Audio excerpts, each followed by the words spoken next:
આખરે અમદાવાદનું નવું બાલવાટિકા ઓપન થઈ ગયું ને એનું મુખ્ય એક આકર્ષણ છે ડાયનાસોર પાર્ક. એ આજે આપણે ફરવાના છીએ અને બધી માહિતી તમને બતાવવાના છીએ. જેવું તમે એન્ટર કરશો એટલે પહેલાં ડ્રેગન જોવા મળશે અને ડ્રેગન પછી આગળ વધશો એટલે અલગ અલગ તમને ડાયનાસોર જોવા પણ મળશે. અને મિત્રો, આ ડાયનાસોર મૂવમેન્ટ પણ કરે છે અને સાથે અવાજ પણ કરે છે. તમને એની પાસે જઈને જો તમે અવાજ કરશો તો તમારી ધ્વનિ કેચ કરીને ખબર પડશે એમને કે કોઈ વ્યક્તિ આવેલું છે, એટલે એ પોતાનું મૂવમેન્ટ સ્ટાર્ટ કરશે. તમે જોઈ શકો છો કેટલું સરસ મજાના અહીંયા અલગ અલગ ડાયનાસોર મૂકેલા છે. એમના નામ પણ નીચે દર્શાવેલા છે. તમને ઉડવાવાળા ડાયનાસોર પણ અહીંયા જોવા મળશે, પ્લસ મોટા મોટા જે જુરાસિક પાર્ક મૂવીઝમાં જોયા હતા એ પણ જોવા મળશે. આપણે હવે વાત કરીએ ટિકિટની. મુખ્ય એન્ટ્રી મિત્રો બાલવાટિકાની 50 રૂપિયા છે, જેમાં 6 એક્ટિવિટી ફ્રી છે. આપણે પાછલો વિડીયો નાખેલો છે, એ તમે જોઈ લેજો. બાકી દરેક એક્ટિવિટીની ફી છે. જેવી રીતે હવે ડાયનાસોર પાર્કની પણ ફી છે. અહીંયા તમે સાયબર ટ્રુથ પણ જોઈ શકો છો. ડાયનાસોરની સાથે આ એક બહુ જૂનું પ્રાણી પણ મૂકેલું છે અને અહીંયા આવીને તમને ફોટોગ્રાફી અને બાળકોને તો બહુ જ મજા આવવાની છે. એટલે વન ટાઈમ વિઝિટ તો કરી શકો છો.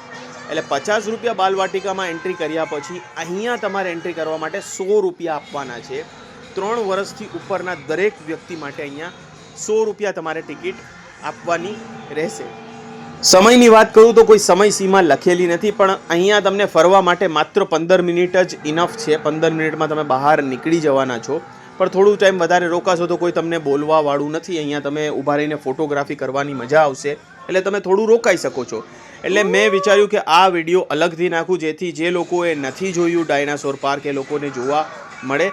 ખૂબ જ રિયલિસ્ટિક બની શકે એવું બતાવવામાં. આ ડાયનાસોર મને બહુ ગમ્યું. જેમ કે તમે મૂવીઝમાં જોયું હશે કે નાના ડાયનાસોરના બચ્ચાને આ લોકો ખાઈ જાય છે, જે માંસાહારી હોય છે, વેજીટેરિયનવાળાના બચ્ચાને.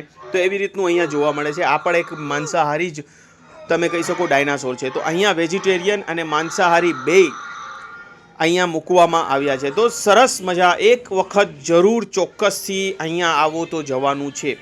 તમારે બીજી જગ્યાએ અંદર જાઓ કે ના જાઓ, જેમ કે વેક્સ મ્યુઝિયમ છે અથવા બટરફ્લાય પાર્ક છે, એમાં જાઓ, અથવા ઇલ્યુઝન પાર્ક છે, એમાં જાઓ કે ના જાઓ, પણ તમારે ડાયનાસોર પાર્કમાં તો આવવાનું બને છે. કેમ કે તમારા બાળકોને બહુ મજા પડવાની છે અને તમારા પૈસા 100 રૂપિયા થોડા ભલે વધારે છે મને લાગે છે, પણ તમારા પૈસા વસૂલ થવાના છે.